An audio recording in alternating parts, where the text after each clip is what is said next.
오늘 저는 개인적인 이야기를 중심으로 말씀을 전하려고 합니다.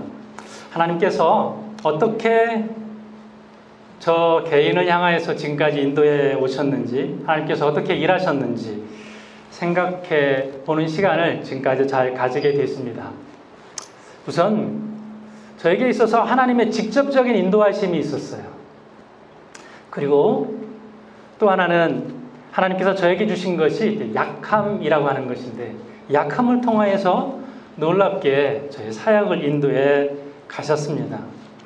하나님께서 인도하신 직접적인 인도에는 두 가지가 있는데, 그중 하나는 제가 예수를 믿게 된 것이고요, 또 하나는 거룩한 사역으로 나아가게 된 것이에요.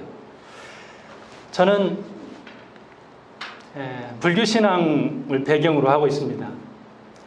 중학교 3학년 때까지 저는 절에 다녔습니다. 제가 친근하게 매년 다니던 개심사라고 하는 절입니다. 시내에 불교 학생의 모집 공고가 났을 때 저는 그것을 딱 보고서 이거다, 나 여기 가서 은혜 받겠다 하고요, 이 절을 찾아갔습니다. 그냥 부모님 따라서 1년에 한 번 정도 가는 그러한 불교신앙이 아니었고요, 가서 불교학생 수련회를 참여하고, 불교학생회 창단하는 때였는데 제가 창단 멤버예요. 거기서 108번 절도 하고 찬불가로 노래도 하고, 그리고 개인적으로 또 천수경 반야심경을 외워가면서 굉장히 불심이 특별했습니다. 이런 제가 예수를 믿게 된 데는 친구의 영향이 있습니다. 중학교 1학년 때 짝꿍이 왔는데 신상 기록을 기록하는데 그 친구가 기독교라고 기록하는 거예요. 깜짝 놀라서 제가 친구한테 말했습니다. 너는 내 짝꿍 될 자격이 없어. 다른 데로 가서 앉아. 그랬더니 친구가 왜 그러냐고. 너 나 전도할 거잖아. 그랬더니 친구가 이렇게 말했어요. 아니야, 나 너 전도하지 않아. 나도 할머니 따라서 가끔 교회 가는 것이지 나 교회 열심히 다니지 않아. 그렇게 약속을 하고 짝꿍을 허락했습니다. 근데 2학년이 되었을 때 이 친구가 저를 전도하기 시작했는데요, 하나님의 말씀을 전하는 거예요. 처음에는 거부감이 들었지만 그때 친구가 한 이야기가 지금까지 생각이 나요. 콘스탄티누스 대제가 AD 313년에 기독교 국교로 공인했다.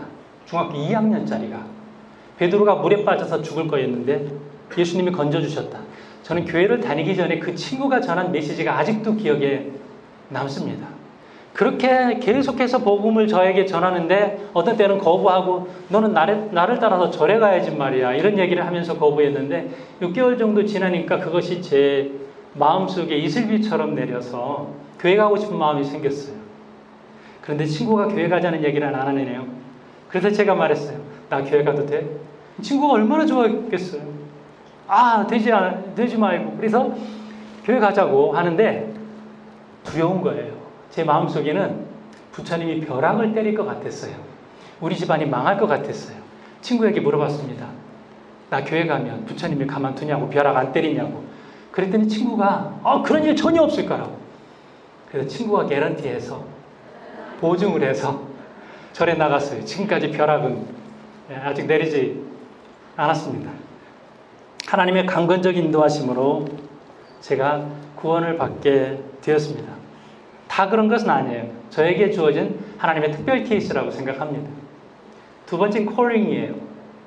주의 종으로 부르신 하나님의 부르심이 있는데, 고등학교 때 열심히 신앙생활을 해서 이제 은사체험도 하고 방언의 은사도, 새벽 기도를 기도하는데 어느 날 하나님께서 제 입술을 주장하셔서 방언의 은사도 주시고 뜨거움을 너무 많이 주셨어요. 그래서 고등학교 2학년 때 신학대학 가야 되겠다, 이런 마음을 가지고 있었는데, 고등학교 3학년 때 들어가면서 그 진로를 어디로 할 것이냐라고 했을 때 거기다가 신학대학이라고 적기는 했는데 안 되겠어요. 왜 안 되겠다고 생각을 했냐면, 저는 말을 잘 못하는 그런 학생이었어요. 안 되겠다. 신학대학은 가더라도 난 목사는 못하겠다. 말 주변에 없어서 안 되겠다. 포기했어요. 하나님, 저 다른 거 열심히 할게요. 포기하고 몇 주 되지 않아서 사고가 있었어요. 친구 오토바이를 빌려서, 내 오토바이도 아니에요. 친구 오토바이를 빌려서 여학생 뒤에 태우고 헬멧 쓰고 달렸어요. 뒤에 탄 여학생이 그렇게 외치는 것 같았어요. 오빠 달려! 뭐라고? 그 달려가 아니라 나중에 물어보니까 멈춰! 였더라고요. 급커브길에 속력을 내다가 이 원심력에 의해서 가드레일에 부딪히고 머리를 이 가드레일 쇳덩어리에 세게 부딪힌 다음에 낭떠러지로 떨어졌어요. 그 즉시 제가 무슨 생각을 했을까요? 뒤에 탄 여학생은 괜찮을까? 그 여학생 걱정돼서 기어서 낭떠러지를 올라왔는데 다행히 이 여학생은 괜찮더라고요. 그 여학생은 헬멧을 쓰지 않았어요. 저만 헬멧을 쓰고 있었어요. 제 헬멧이 다 깨어졌는데 그 여학생이 안 다친 것이 하나님의 은혜죠. 그 즉시 그 여학생이 이렇게 말합니다. 오빠 피 제 다리에 15cm 정도 찢어져 있었고요. 뼈가 부러졌어요. 근데 얼마나 하나님의 은혜가 큰지 마침 그때 지나가는 앰뷸런스가 있단 말이에요. 근데 그 앰뷸런스를 타고 병원에 가는데 이 생각이 들어요. 나 왜 안 죽었지? 나 왜 안 죽었지? 헬멧은 다 깨졌는데 저는 살아있단 말이에요. 멀쩡하단 말이에요. 하나님의 은혜를 생각했어요. 하나님이 나를 살려주셨다. 나에게 새로운 목숨을 주셨다라고 생각하고 그때 기도했어요. 하나님, 저 신학대학 갈게요. 그러나 목사 된다고는 약속 못 드려요. 신학대학까지는 갈게요. 자, 신학대학에 그렇게 해서 가게 결정을 하게 됐습니다. 살려주신 하나님의 은혜, 거기에 들어가면 뭐라도 할 수 있으리라는 그런 생각이 들었습니다. 여기까지는 구원과 콜링은 하나님의 전적인 은혜예요. 다 이렇게 되지는 않습니다. 그러면서 하나님께서 저에게 주신 특별한 은혜가 있는데 하나님의 선물이 저에게 어떻게 다가왔는가 하면 약함으로 다가왔어요.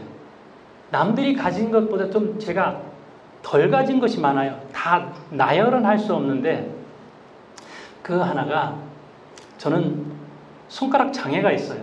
초등학교 5학년 때까지 제가 시골에서 살았는데 제가 6살 때 작두에 사고가 있었어요. 이 사진은 제가 끔찍하기 때문에 작두 사진을 올리지 않아요. 이만큼 큰 칼이라고 생각하면 됩니다.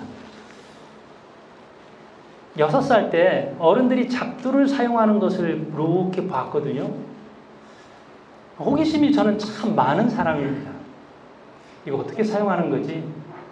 6살짜리가 그 작두를 들어 올렸는데 놓친 것 같아요. 놓치면서 제 손가락 3개가 절단이 됐어요. 울었던 것 같아요. 울었겠죠. 그때 처음 아주 이른 나이에 사람의 뼈는 하얀 색깔이다. 이것을 보게 되었고요. 어디선가 삼촌이 뛰어와서 헝겊으로 제 부러진 손가락을 싸매고 뛰셨어요. 길을 가다가 아버지를 만났고 아버지께서 저를 안으시고 6살짜리 아이를 안고 뛰어서 가까운 병원에 가서 봉합을 했는데 마침 부러진 곳이 마디가 연결되는 그런 관절이 있는 곳이 부러졌기 때문에 제대로 접합이 안 되고 지금도 손가락 3개는 잘 구부러지지 않습니다. 그리고 12살 때 제 여동생과 똑같은 그 기기를 가지고 풀을 자르는데 오른쪽 검지손가락을 잘려서 이 손가락이 제가 다른 이쪽 손가락보다는 1cm가 짧습니다. 그래서 저는 그때 이후 지체장애 6급 장애인이 됐습니다. 제가 손으로 하는 일은 항상 어설펐습니다. 어딘가 빈틈이 많았고요. 심부름을 하면서도 부모님은 항상 야, 내가 너 손으로 하는 거는 못 믿겠다. 분명히 무언가 손에 쥐고 출발은 했는데 목적지에 도달했을 때는 내 쥔 것이 없는 거예요. 자, 뭐 다른 장애인에 비해서는 심한 장애는 아니지만 이것이 저 스스로에게 어떤 역반응 작용을 하게 만들었어요. 움츠러들고 위축되게 하진 않았습니다. 겉으로 표시는 나지 않기 때문에 누가 물어보지도 않고, 우리 교인들도 아는 교인들이 그렇게 많지 않을 거예요. 제가 한번 설교 시간에 언급을 한 것 같은데, 그러면서 그 뒤에 제 안에 어떤 에너지가 계속 생겨나는 것을 알게 됐어요. 그 에너지가 생겨나는데 그 에너지가 두 가지 질문으로 나중에 보니까 종합이 되더라고요. 첫 번째 질문은 Why not?이에요. 계속 제가 들었던 말은 뭐냐면, 너는 안 돼. 너 손으로 하는 일을 하지 마. 너 왜 그렇게 어설퍼? 근데 손으로 쥐는 것뿐만 아니라 무언가 하는 부분에 있어서 굉장히 속도가 늦었습니다. 이 안 되라는 말을 스스로 많이 이렇게 들을 때마다 제 안에서 나오는 말은 뭐였냐면 Why not? 왜 안 되지?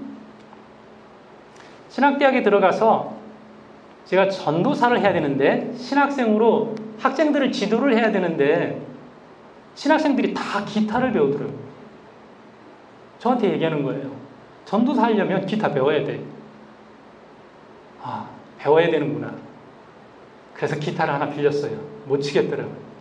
왜냐하면 기타는 어떤 손으로 잡냐면 왼손으로 잡는 거예요. 코드를. 다 그렇게 됐어요. 그런데 저의 왼손은 구부러지지 않거든요. 아, 나는 오른손으로 잡는 기타를 찾아봐야 되겠다. 시내를 다 뒤져서, 악기점을 다 뒤졌는데 왼손 기타가 없어요. 부탁을 했어요. 악기점에 제발 찾아주세요. 없는 거예요. 그래서 그때 제가 하나 아이디어를 생각을 했어요. 오른손 기타를 사서 줄을 바꾸는 거예요. 1번 줄과 6번 줄, 2번 줄과 5번 줄, 3번 줄과 4번 줄을 바꿔서 세상에도 없는 나만의 기타를 만들어서 기타를 배우고, 그 기타를 쳐가면서 청소년부 아이들 싱얼롱 인도하고, 또 프로그램 하면서 또 수련회도 인도하고, 전도사 사역을 했습니다. 그때 야, 너 되겠어? 너 손가락 그래서 되겠어? 라고 하는 질문 속에 안 되지 라고 하는 말 전에 Why not? 방법이 있을까요? 왜 안 돼? 찾다 보니까 찾아지더라고요. 또 하나는 제가 석사학위 논문을 쓰는데, 그때 독일에서 갓 오신 교수님이 굉장히 강의를 잘하셨어요. 너무나도 매력적이었고, 나 저 교수님에게 논문 써야 되겠다, 석사 논문 써야 되겠다 생각했는데 다들 말려요. 저분 너무 깐깐해. 시험 보는 거 하나도 얼마나 깐깐한지 몰라요. 대학생들은요, 1학년부터 4학년까지 시험 기간이 되면 도서관에 다 이 교수님 책 펴놓고 있어요.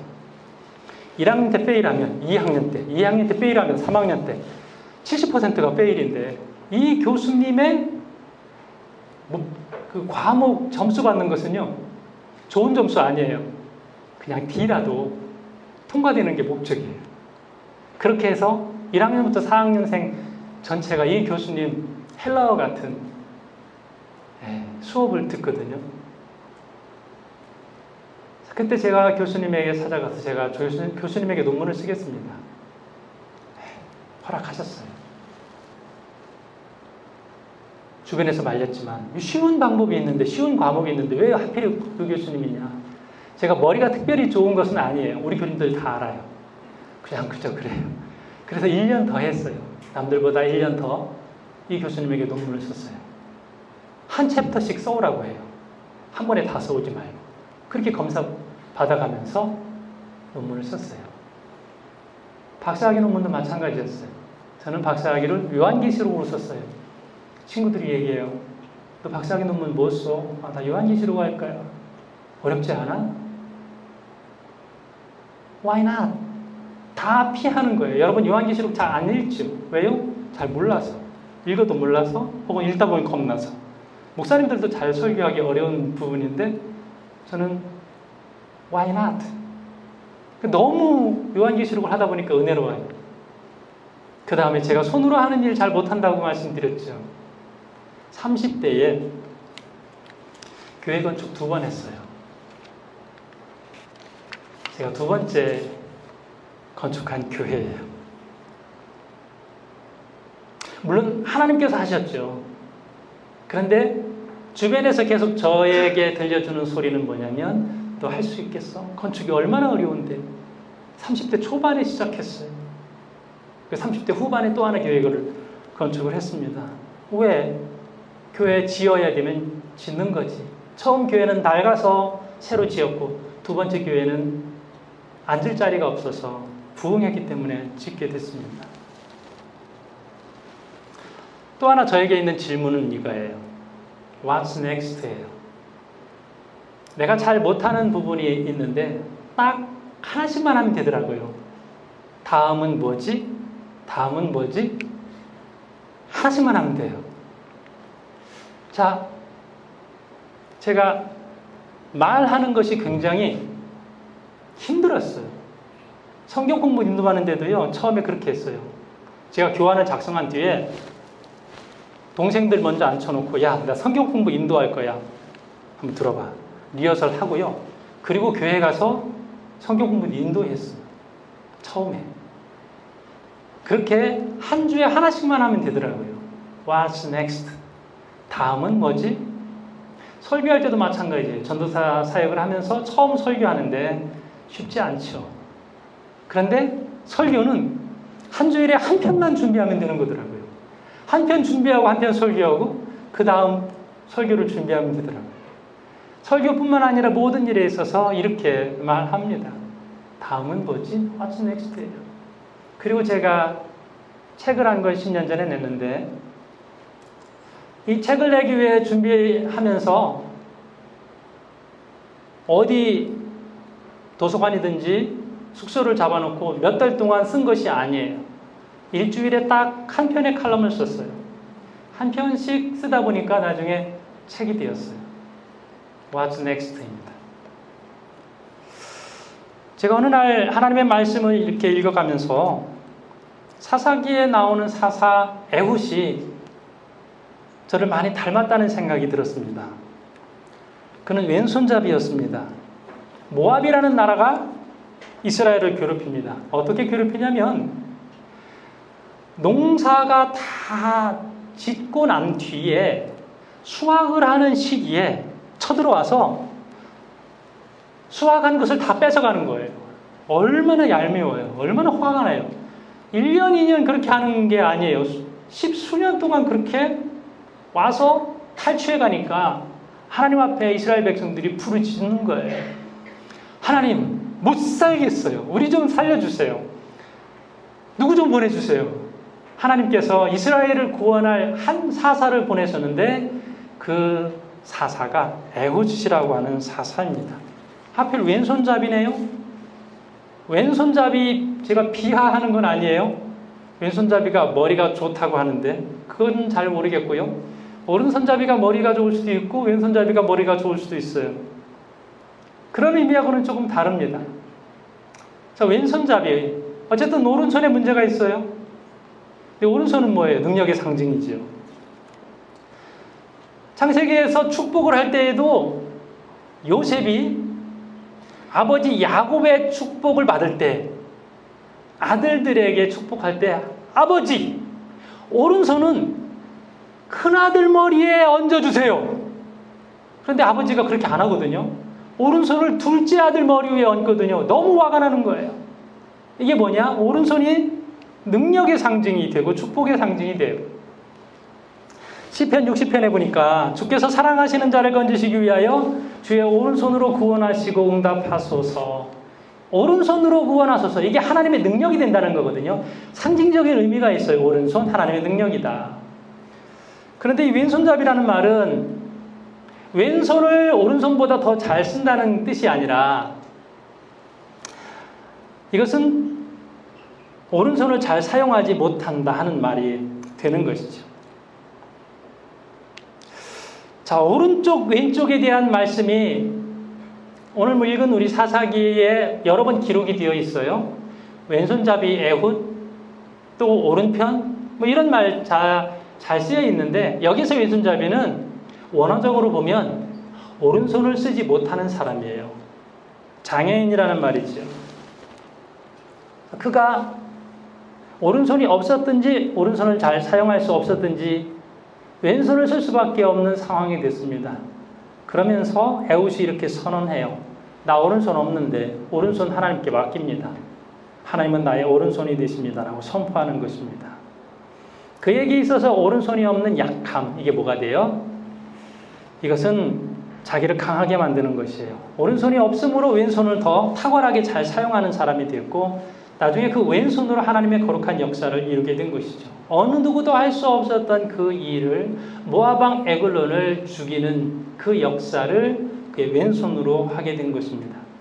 에훗은 그의 오른손 장애 때문에 하나님을 의지했고, 하나님은 그의 오른손이 되어주셨습니다. 자, 그의 약함이 뭐예요? 약함은 하나님을 바라보게 하는 통로가 된다라고 하는 것입니다. 자, 우리는 이 이야기를 종종 듣습니다. 에훗이 들었던 이야기일 거예요. 너는 안 돼. 여러분 그거 아십니까? 너는 안 돼. 이 소리가 마귀의 소리예요. 하나님의 음성에 우리가 귀를 기울여야 돼요. 성령께서 우리에게 주시는 음성에 귀를 기울여야 합니다. 하나님께서도 그렇게 말씀을 하실까요? 너는 안 돼. 아, 나는 스펙이, 너 스펙이 안 떨리잖아. 너 어디 학교 가려고 그래?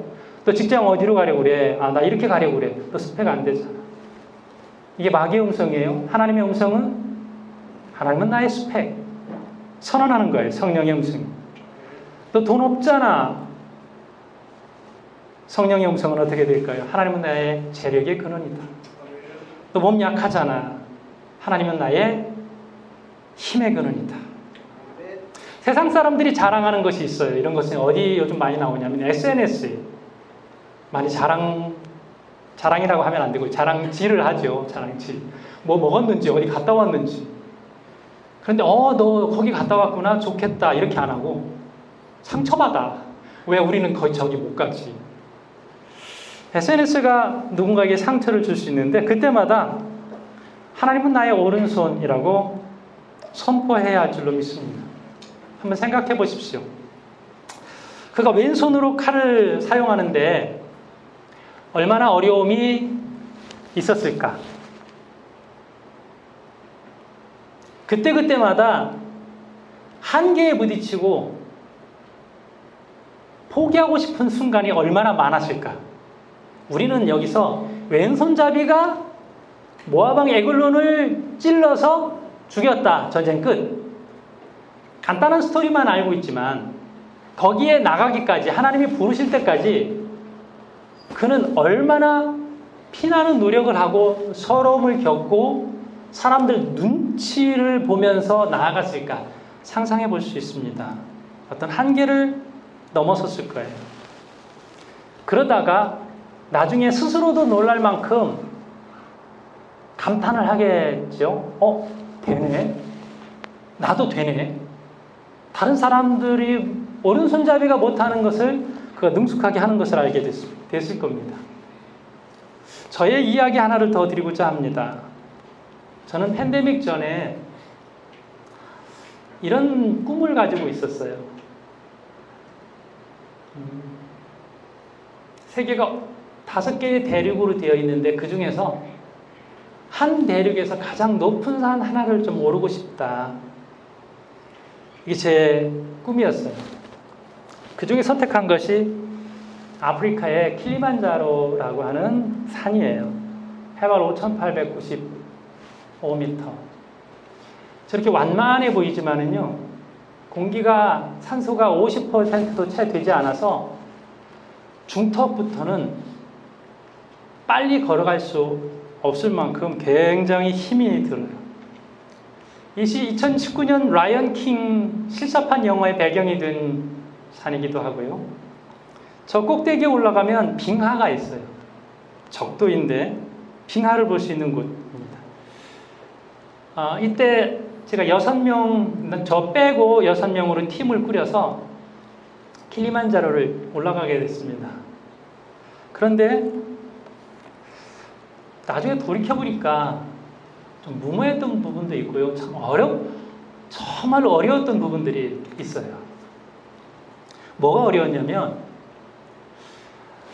제가 루트를 선정하는데 어떤 길로 올라갈 것이냐.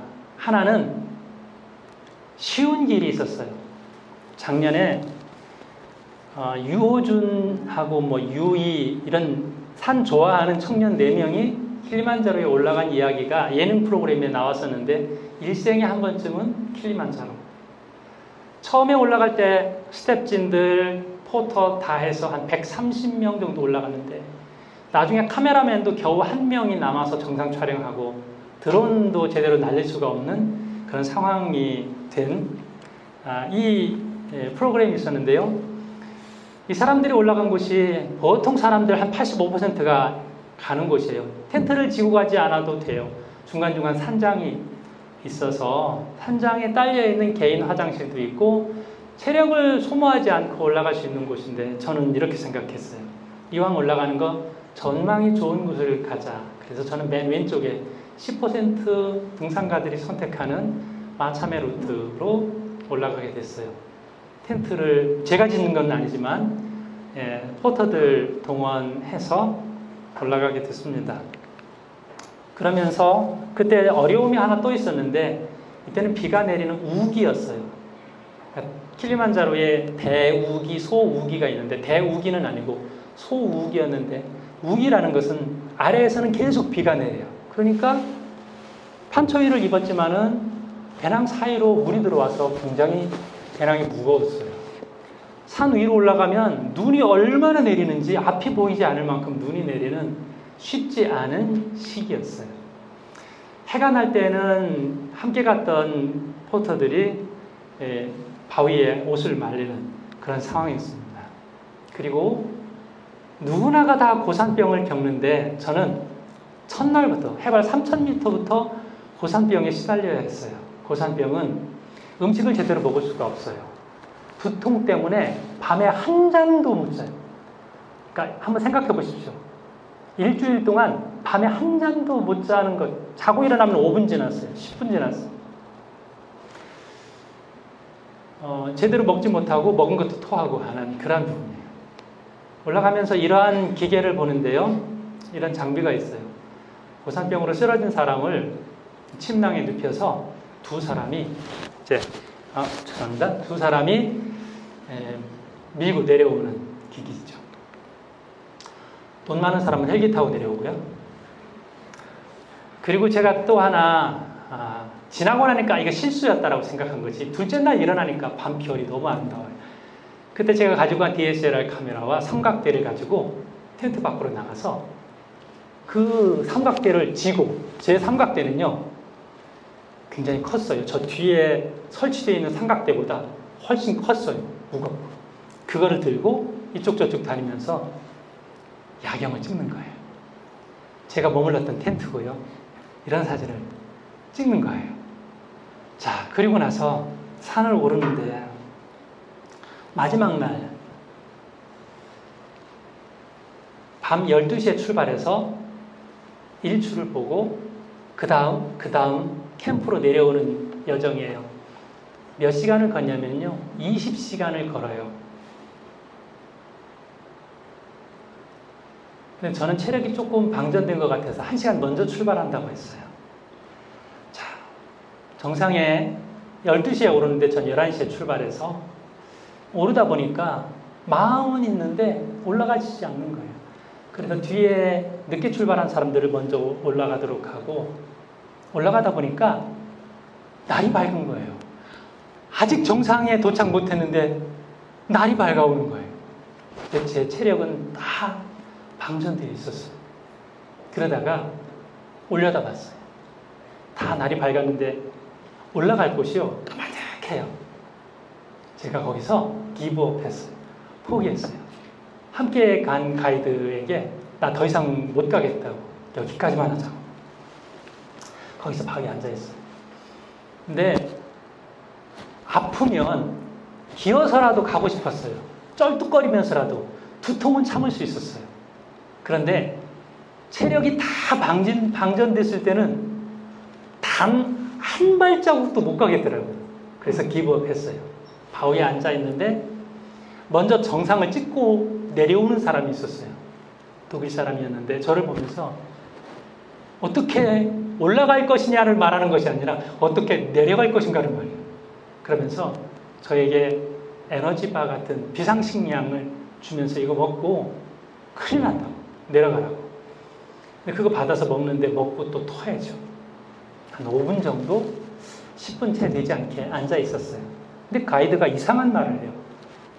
조금만 가보자. 조금만 가보자.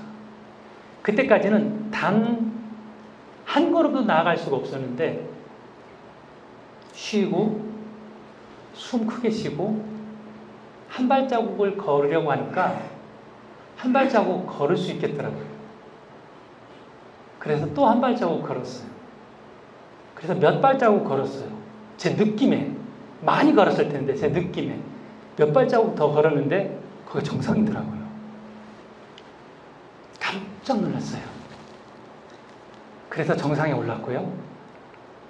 정상 등반증 서티피케이트를 받았어요. 그때 이런 생각을 했어요.